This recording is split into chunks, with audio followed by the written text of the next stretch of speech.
السلام عليكم ورحمة الله وبركاته. أبنائنا وبناتنا الأعزاء طلاب الصف الأول الثانوي، ازيكم وأخباركم إيه؟ يا رب تكونوا بخير وربنا يكرمكم ويوفقكم بإذن الله تعالى. إن شاء الله النهاردة هنحل امتحان رقم 5 اللي هو محافظة الشرقية. طبعا أول سؤالين اللي هو بيجيب لك 5 اختيارات بتختار منهم 2 صح. السؤال الأول when we learn how to improve ourselves we feel space. لما بنتعلم ان احنا ازاي improve نحسن من نفسينا احنا بنشعر بايه؟ busy مشغول، negative سلبي، successful ناجح، positive ايجابي، relaxing شيء يبعث على الاسترخاء. يبقى اكيد هتقول لي successful ناجح، واكيد positive ايجابي. طب يا مستر relaxing دي حاجه بتخليك مستريح، انما لو قال relaxed يشعر بالاسترخاء كانت ممكن تبقى صح، انما relaxing دي غلط. قال مثلا كده الريلاكسنج روم يبقى غرفة بتبعث على الاسترخاء. طبعا نيجاتيف غلط وبيزي غلط. صلاح is a good player who wants to space his goals. صلاح لاعب كويس، هو عايز ايه اهدافه؟ يبقى اكيد يحقق اهدافه. reach his goals يحقق اهدافه. achieve his goals يحقق اجابة صح. suspect معناها يشك في حاجة. attack يهاجم. predict يتنبأ يبقى غلط. وطبعا خلينا نفرق بقى ما بين achieve his goal او reach his goal وما بين score a goal. سكور اقول دي كده معناها يحرز هدف في مرمى، انما اتشيف او ريتش اقول يحقق هدف في مثلا في الحياه او في دراسه او وما شابه. الاسئله اللي بعد كده طبعا تختار اجابه واحده. You should put your rubbish in the space and remember to clean it because there is a lot of bacteria inside. يجب انك تضع رابش القمامه بتاعتك في ايه، وتذكر انك تنظفها علشان فيها الكثير من البكتيريا بالداخل. بن دي معناها دبوس، بن سله، بان معناها طاسة أو حلة، وبان دي كده معناها يحرم أو يحظر أو يمنع شيء. يبقى أكيد طبعا الإجابة رقم B. السؤال الثاني GPS helps you when you visit a town that you aren't space with. الجي بي اس ده بيساعدك لما تروح تزور مدينة انت ايه، يبقى اكيد انت ما تعرفهاش بشكل كويس، مش ملم بيها بشكل كويس. يبقى you aren't available معناها متاح او متوافر. famous بمعنى مشهور.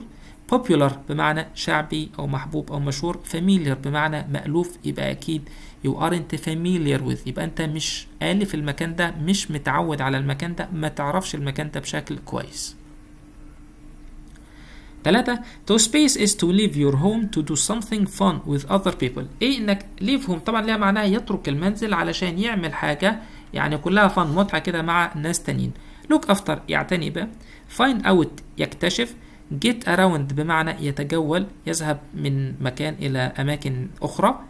go out بمعنى يخرج، فأكيد أنا مش عايز A ومش عايز B. طب C ولا D؟ لا D.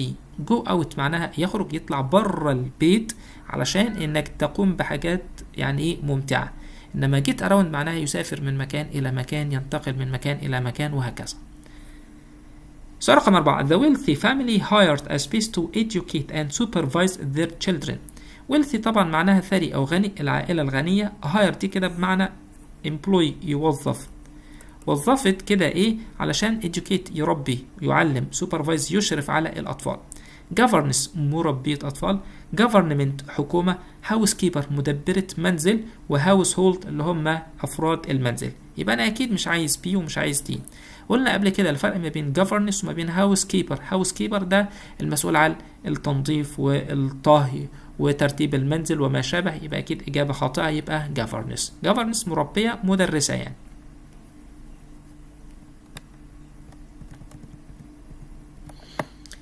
5 After I graduated I got a 2-year space to work in a good company. بعد ما طبعا اتخرجت أنا حصلت على إيه لمدة 2 عشان أشتغل في شركة كويسة. qualification حصلت على مؤهل. challenge يتحدى أو تحدي. contract عقد. contact اتصال. أكيد رقم دي غلط، وأكيد برضو challenge غلط. ما ينفعش qualification عشان بيقولك بعد ما اتخرجت، خلاص أنا اتخرجت، يبقى أنا حصلت على عقد لمدة 2 عشان أشتغل في شركة، يبقى contract. هاني had a space in engineering so he works as an engineer. هاني يعني حصل على ايه في الهندسة ولذلك هو بيشتغل كمهندس، يبقى graduate كاسم معناها خريج. ما ينفعش اقول لك هاني حصل على خريج، لو قال هاني is a graduate واقول is a graduate of كانت تبقى اجابة صحيحة. طيب grade معناها درجة في امتحان، وبالتالي يبقى انا مش عايز grade. طب ديجري معناها شهادة جامعية، درجة جامعية، ودي إجابة صح. confidence طبعا معناها ثقة، وبالتالي إجابة خاطئة، يبقى الإجابة رقم سي. يبقى نفرق ما بين كلمة grade وما بين degree. grade درجة في امتحان ومعناها صف دراسي، grade 10 grade 11 grade 7 وما شابه. إنما الديجري معناه المؤهل الجامعي. You space talk when the teacher is explaining things to you. انت ايه تتكلم لما المدرس بيشرح لك حاجة. don't have to انت مفيش داعي انك تتكلم. طب لو اتكلمت عادي طبعا غلط. you must talk انت يجب انك تتكلم لما المدرس بيشرح لك طبعا غلط. mustn't لا يجب عليك انك تتكلم لما المدرس بيشرح لك حاجة طبعا اجابة صح. طب shouldn't لا يجب، بس ايه الفرق يا مستر ما بين الاتنين؟ shouldn't انا بستخدمها عشان ادي advice نصيحة. عملت ماشي، ما عملتش انت ما فيش مشكلة، انما طبعا دي غلط. انما مثلا انت بتكلم على strong advice نصيحة قوية، حاجة بتصل الى درجة الالزام obligation الزام ضرورة، يبقى mustn't. أسوان space is in the south of Egypt is where I was born. أسوان طبعا تكون في جنوب مصر، ده المكان اللي أنا اتولدت فيه. أسوان ده أكيد ده مكان، يبقى هو غلط عشان ده بجيب قبلها عاقل. أكيد وين غلط عشان مفيش وقت. طيب وير ولا ويتش؟ وير ده مكان. طب ويتش ما هو أي مكان برضه ينفع أجيب مع ويتش عشان حاجة غير عاقل، المكان ده برضه حاجة غير عاقل. طب الفرق في هنا إيز ده فعل، وكلمة وير لا تتبع بفعل، يبقى وير غلط، يبقى ويتش.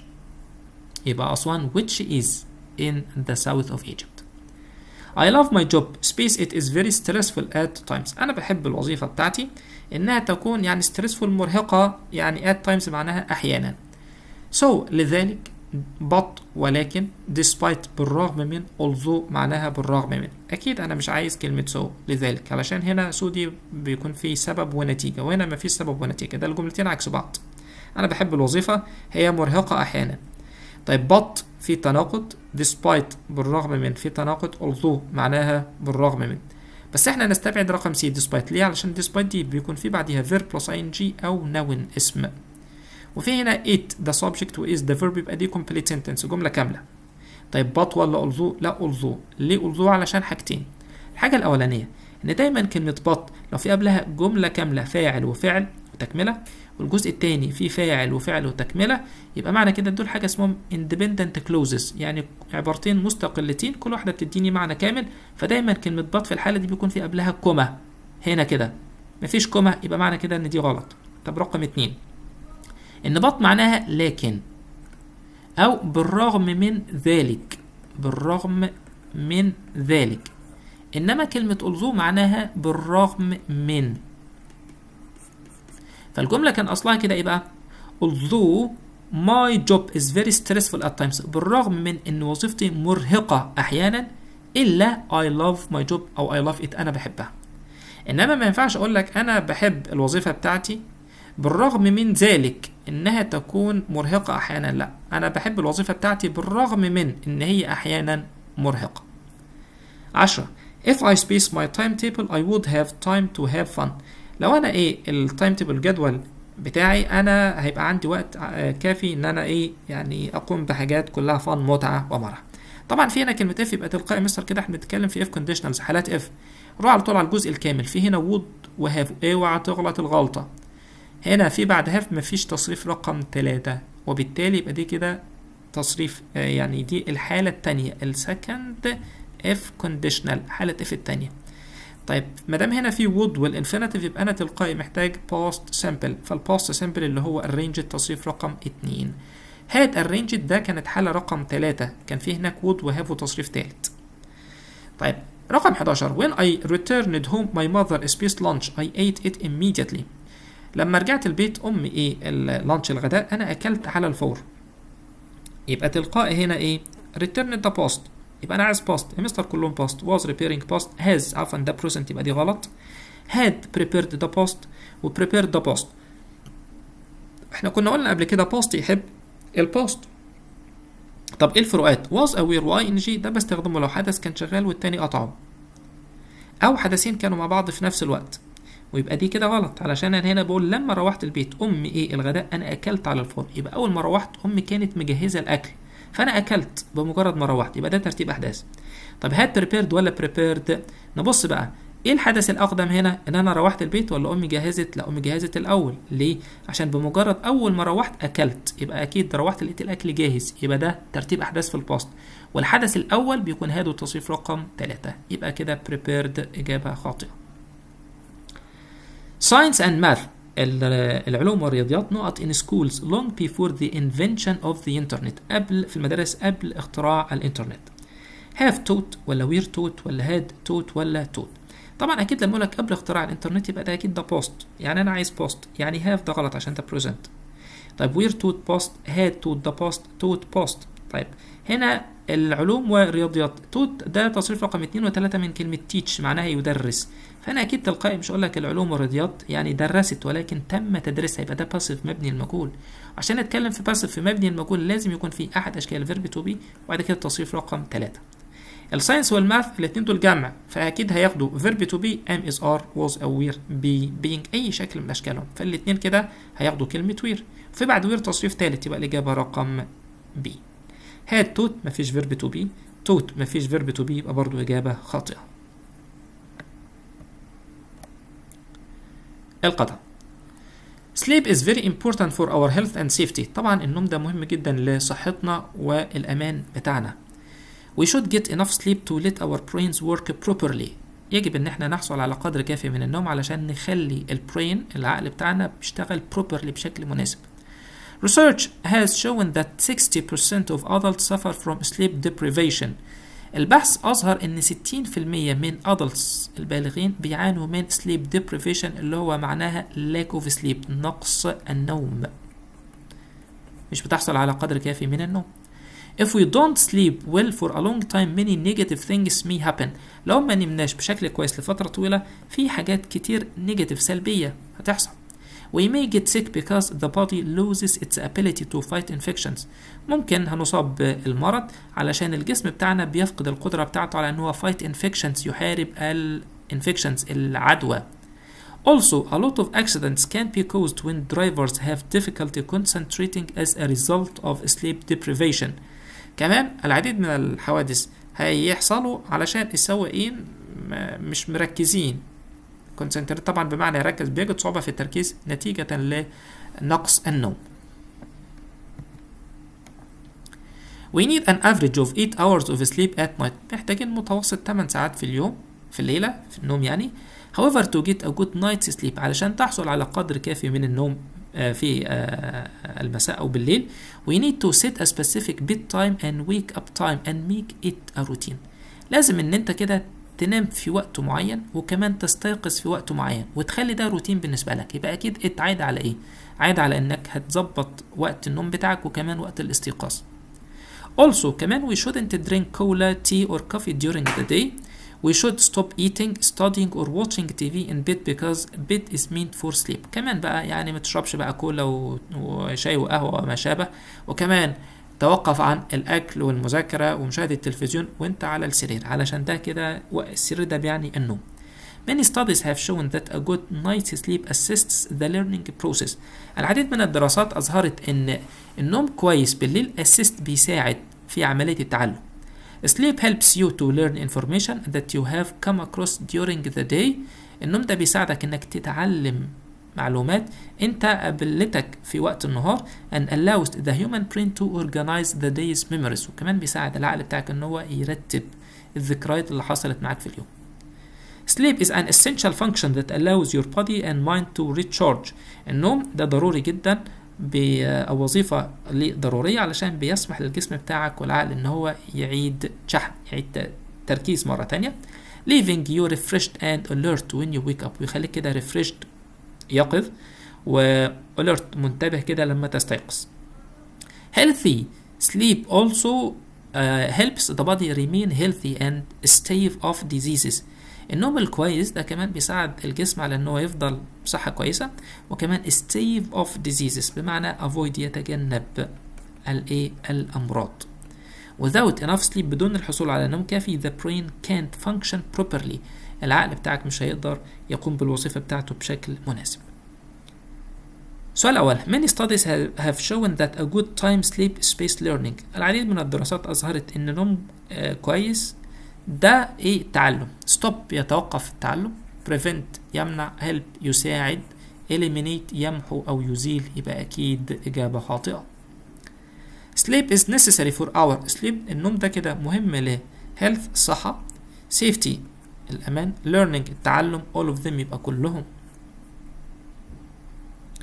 what does the underlined pronoun it refer to؟ كلمة it دي تعود على ايه؟ طبعا احنا قلنا اهو انت تظبط وقت النوم وكمان وقت الاستيقاظ. sleeping at certain times انك تنام في وقت محدد، waking up at certain times المفروض الاتنين مع بعض يبقى الاتنين غلط. setting times for sleeping and waking up تظبط وقت النوم ووقت الاستيقاظ، إجابة صح. buying an alarm clock انك تشتري منبه، إجابة خاطئة. good sleep النوم الكويس helps you بيساعدك ايه؟ information معلومات. note down انك تكتب المعلومات، النوم الكويس مش بيساعدك انك تكتب. stop يتوقف المعلومات، remember تفتكر المعلومات، get rid of يتخلص منه، يبقى اكيد انك remember بتتذكر المعلومات بشكل كويس. not getting enough sleep has not effects on our health، لو انت ما حصلتش على نوم كافي ده بيبقى ليه تأثير ايه على الصحة؟ positive ايجابي، useful مفيد، derivative اشتقاقي، ونيجاتيف سلبي، يبقى اكيد بيبقى ليه تأثيرات سلبية. A high percentage of adults suffer from نسبة كبيرة قوي من البالغين بيعانوا من sleep النوم، lack of sleep نقص النوم، too much sleep نوم كتير جدا، sleeping well النوم بشكل كويس. طبعا كانت في الأول خالص بيعانوا من sleep deprivation، و deprivation ده اللي هو lack of sleep نقص النوم. You shouldn't watch TV ما ينفعش انك تتفرج على التلفزيون at night بالليل، in the evening في المساء، in the morning في الصباح، in bed طبعا in bed علشان وانت في السرير ده وقت النوم فقط. الترجمة. طيب أول واحدة بيقول كده الرياضة والألعاب وسائل جيدة لتطوير عادات مثل الانضباط والتعاون والعمل الجماعي وتحمل المسؤولية. باء الرياضة والألعاب وسائل فعالة، في هنا جيدة وفي هنا فعالة. طب نرجع كده sports and games are effective ده معناها فعال، يبقى مش عايز جيدة، يبقى ايه غلط. طيب لاكتساب عادات مثل الانضباط، تعاون، العمل الجماعي وتحمل المسؤولية. رقم سي الرياضة والألعاب وسائل حيوية لاكتساب عادات مثل الانضباط، تعاون، العمل الجماعي، تحمل المسؤولية. طب ده هنا فعالة وهنا حيوية. طب فوق هنا بيقول effective معناها فعال، إنما حيوي ده كان vital important، يبقى أنا كده مش عايز سي. طب دي الرياضة والألعاب وسائل فعالة لتطوير عادات، طب ده هنا بيقول لتطوير وهنا لاكتساب. طب فوق كده بيقول كده ايه؟ acquire معناها اكتساب، يكتسب، يبقى دي غلط، يبقى الإجابة رقم بي. الجملة التانية you have the right to express your opinion freely.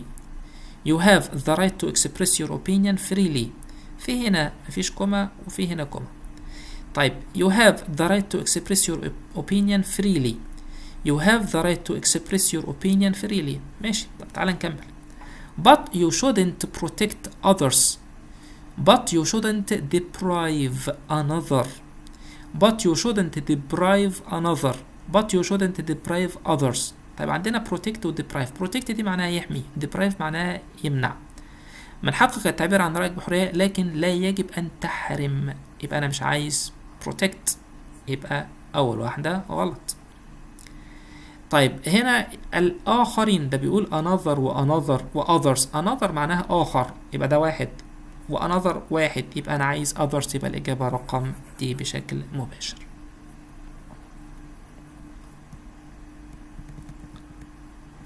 الأسئلة بتاعة القصة. السؤال الأول what do you think might have happened if Smollett hadn't had the map؟ يعني تعتقد إيه اللي كان هيحصل لو كابتن سمولت ما كانش معاه الخريطة؟ والله طبعا كده كان ممكن حاجات كتيرة جدا تحصل، يعني من الأساس بنقول مثلا كده إيه he wouldn't have made the journey، هو أساسا ما كانش هيقوم بالإيه؟ بالرحلة، ده لو مش معاه الخريطة خالص. فأنت ممكن تقول الإجابة دي أساسا، يعني I think he wouldn't have made the journey to Treasure Island، ما كانش أساسا يقوم بالرحلة إلى جزيرة الإيه؟ جزيرة الكنز. ممكن نقول برضو حاجة تانية كده، ممكن نقول كده إيه the pirates القراصنة would have killed him كانوا ممكن يقتلوه and taken the ship أو would have taken the ship كمان كانوا ممكن يأخذوا السفينة. طبعا كل الإجابات يعني انت في وجهة نظرك انت في رأيك، فكل الاحتمالات صح مش غلط. رقم B what do you think might have happened if the team hadn't cooperated on the island why؟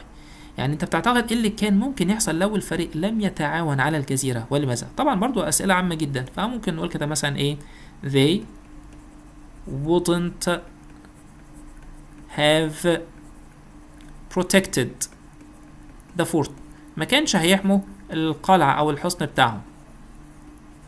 كمان they wouldn't have survived كمان ممكن ما كانوش survive بمعنى ينجو. طب لماذا؟ as لأن بقى cooperation تعاون ده كده is vital ضروري for survival من أجل survival ده البقاء أو النجاة. سؤال 3 do you think Captain Smollett is a good captain why not؟ هل بتعتقد ان كابتن سموليت ده يعني قبطان جيد؟ طبعا yes. طيب ليه بقى كده؟ مثلا كده he من بداية الأمر بقى he didn't like the crew ما كانش حابب أساسا الطاقم on the ship اللي كان موجود على السفينة. كمان بقى and said وقال كده ان هو ايه he wasn't comfortable with them ما كانش مستريح معاهم، ما كانش مستريح بسبب وجودهم، وطبعا كده ايه his point of view was right وجهة نظره كانت صح was right. ممكن كمان برضو نقول حاجة تانية في الفصل التاني ان هو كده ايه he organized the people with him in the fort هو نظم الناس اللي كانوا معاه بشكل كويس في الحصن. طبعا المقال بقى how to save the earth ازاي انك تحافظ على الارض او ازاي ان احنا نحمي كوكب الارض بتاعنا. يعني ان شاء الله الموضوع يكون سهل بالنسبة لكم.